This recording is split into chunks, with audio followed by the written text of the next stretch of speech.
పిల్లలు, నేను మీ నాన్నమ్మని మీకోసం మళ్ళీ వచ్చేసానుగా.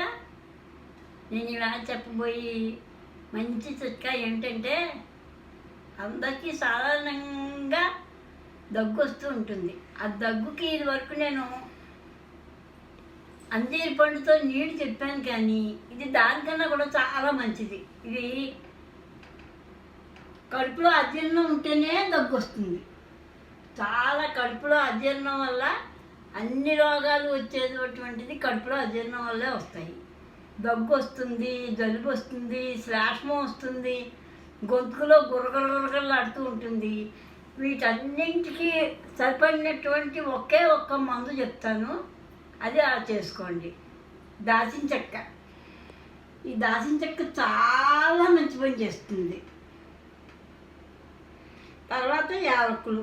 మనం అన్ని ఏ స్వీట్ చేసుకోవాలన్నా ఉపయోగించుకోవడానికి వేసుకుంటాం కదా, పాయసం కానీ మిఠాయి కానీ ఎందులోకైనా ఈ యాలకులు వాడుకోవాల్సిందే.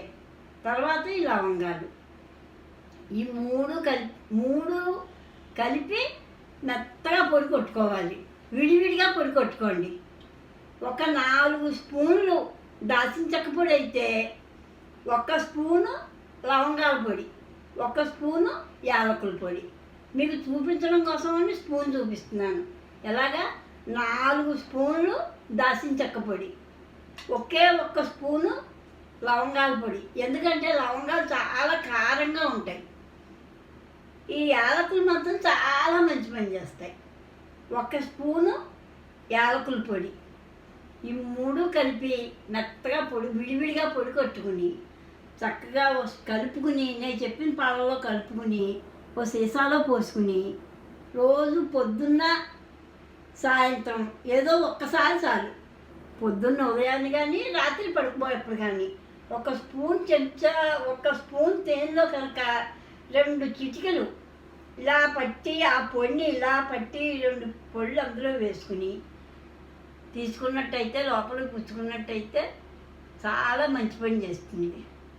దగ్గు, శ్లాష్మం, గుర్రగుర, ఊబకాయం ముందు మామూలుగా పొట్ట ఉన్న వాళ్ళకి పొట్ట తగ్గిపోతుంది, ఊబకాయం తగ్గిపోతుంది. ఇది వాడి చూడండి.